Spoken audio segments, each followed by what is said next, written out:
Welcome back everybody. Today we're going over this Trijicon ACOG. It's a fixed 4-power TA-31 ACOG.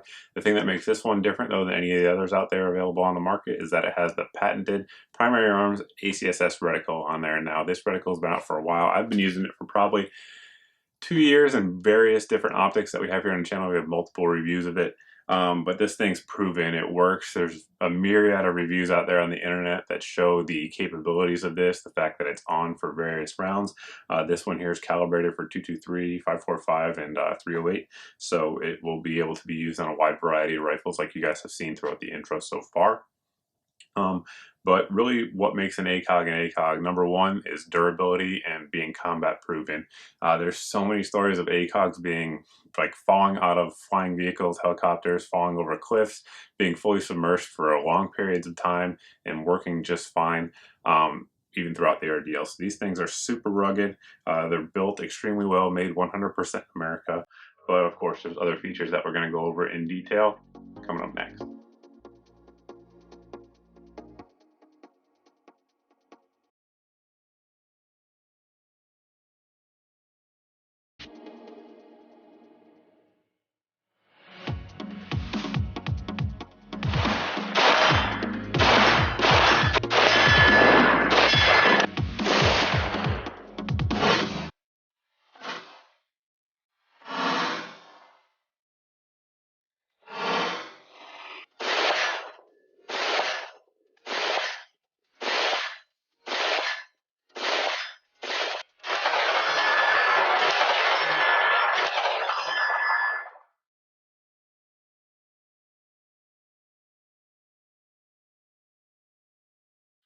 Like all TA-31 variants, this one here is a fixed 4-power objective, meaning that it magnifies what you see by 4. It's 4x32, so what that refers to here is our objective lens, which is obviously fully multi-coated, and that's a 32mm objective lens. That larger objective lens up front is going to give you a wider field of view at 100 yards. For a scope on 4-power, this one here has one of the widest field of views out there. It'll give you a total of 36.8 feet at 100 yards field of view. Now, the advantage of that is if you're scanning for targets, if you have multiple targets, if you have people or threats that are moving, it allows you to track them a lot easier than it would if you had a narrow field of view. So that's definitely an advantage of the TA-31.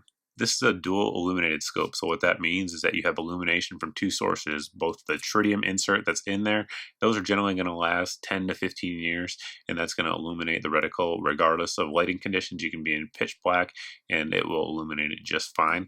Additionally, we have this large enclosed fiber optic rod on top that's gathering light and projecting it down into the reticle. Now, as you can see here, if I'm covering it up and then uncovering it, you can see the difference in terms of brightness, which you're actually going to get there. The sort of good thing about that, if you will, is that, you know, if you're out in brighter sunlight, when you need more light to see your reticle, you have it in dark rooms, you need less light. So obviously it sort of adapts to your eye, and that way you're not getting sort of blinded looking at your reticle. Now, the downside of it is if you're in extremely bright sunlight, like you're out in the desert, 100% sun, no clouds, this is going to be a little bit too bright for you. Now, some folks I know, of course, use tape. In fact, it's actually on the military manuals for the TA-31 to use tape to cover it up, to dim the reticle down a little bit. That said, 95 to 98% of the time, you're not going to run into that out there in the field. So it's just one thing to consider, and the solution is very simple, just a piece of tape. The turrets there are very nice on the ACOGs. They are, this particular model has a marked here right, and the top is the same, just with up. So it lets you know which way you're going, and if I can quiet down, you may be able to hear it.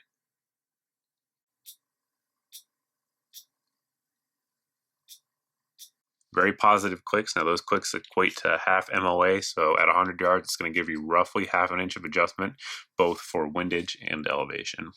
Everything on this optic is sealed up nice and tight for resistance to the elements. Now, it's an aluminum body underneath this polymer outer housing.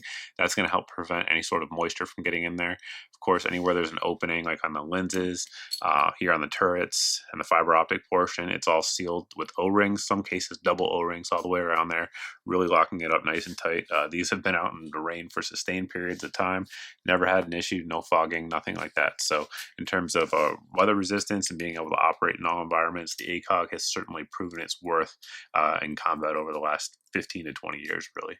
The mount that comes with it is your standard AR 1913 style rail mount. It works just fine. One thing I recommend is Loctiting everything down on these. You've seen reports out there on the internet, at least some of you have, I have, where they say that their ACOGs are coming loose. Well, really their ACOGs aren't coming loose. It's their mounts that are coming loose because they didn't Loctite it. So I recommend you do that regardless of what mount you go with. This one seems to work just fine. However, there are a myriad of them out there that work. This is the one you guys have seen throughout the review on there. It's the American Defense Manufacturing mount. Very, very nice mount. It's nice, quick detach levers. You can throw them off, put it on real quick, then unmount it. It really does hold zero well. These ones work just fine. This one's just a little bit lighter and a little bit quicker to use, but either one will work. Up to you which one you choose. In the details so far, we really just went over what's on your basic TA-31, but what's really special about this one is the ACSS Reticle. So we're going to talk to Dimitri, the guy who actually invented this reticle, and go over that real quick. All right, everybody, to get into the details of this reticle, I actually have the man who designed it here. We have Dimitri from Primary Arms, and what I'm going to have him do, if he doesn't mind, is just go through this reticle and let you guys know how the ranging works, because he certainly knows it better than I do. If you could, Dimitri, by all means. Sure. Let's start with the bullet drop compensation. You simply dial in at 100 yards on the chevron tip. And 200 is the bottom of the chevron. 3, 4, 5, 6, and obviously down to 8. Sure. The ranging is correlated with the bullet drop compensation, so you can range a target and know how far away it is using the crosshairs. And the main horseshoe is at 200 yards, and the open tip from edge to edge is 300. Then we're at 400, sure. 5, and so on. As you could tell, this target is 400 yards away, and this portion of it is designed to range prone targets. And this bracket here is designed to range full height. It's set for 5 feet 10 inches. Okay. So you put the person's feet here, and when their head ends up is how far away they are. You could tell this one's 600 yards away. Sure. And this is crucial because people don't always stand still for you to range them. They run around and they end up in a weird angle. So this gives you a more accurate reading and in different angles. The third feature are these wind dots here. They're calibrated for a 5 mile an hour wind hold. You can cut halfway for 2.5. You can even double for 10. Okay. So to take you guys through a quick shot, we would range this guy 600 yards away, and we got a wind blowing from right to left. So we would hold about there, right? Because the bullet would leave here, and it would start to drop, and the wind would start taking it over, and finally impacting there. And so I was going to say, in my opinion, that's one of the big advantages of this reticle versus some of the other ACOG offerings out there. I'm sure there's a lot of Marines out there that will attest to the fact that a 600-yard shot with this optic is very doable. But a lot of the ACOG reticles don't have that feature with the holds, so it's definitely an improvement in my opinion. Go ahead. Yeah, we consulted a lot of Marines while developing this, and they talked about qualifying and aiming at their buddy's target to hit theirs because of wind. Exactly. So another feature it has is these leads right here are set for 8.6 miles an hour. It's your average speed of a target sprinting holding a weapon. Sure. So if a guy was sprinting, you would shoot now, and he would actually, the time of flight would line up and hit where the chevron is. Sure. And these are used for 0 to 300 yards. And then 3.1 is a mover's walking speed, which is the outer edge of this horseshoe. So you'd shoot there and you'd run into it. And it allows you to basically be completely math-free. Right. And engage targets, whether they're behind concealment, like this guy, all I see is shoulders. So I would know he's 400 yards away. As you could tell, the 5 is too small, so is the 6. And I know a lot of people say, well, I can tell, it's 300 or 400. And we did a lot of testing on people and past 300 yards. It becomes really hard to actually range how far away things are, especially in the desert and, flat areas like that. You don't have a reference to go off of.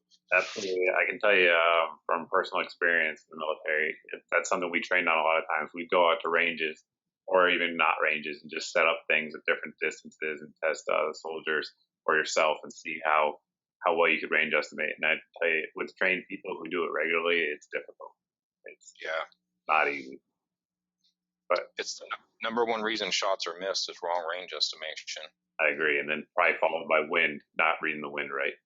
Correct. That's number two. So we designed it to meet those needs, to actually not ignore the problem, but try to solve it, and that's what makes it so effective. Awesome. And one other thing I wanted to point out, guys, while we're actually looking at the reticle here up close and personal, is that chevron tip. I really like the chevron tip for accuracy. A lot of these types of reticles that have drop compensators have circles.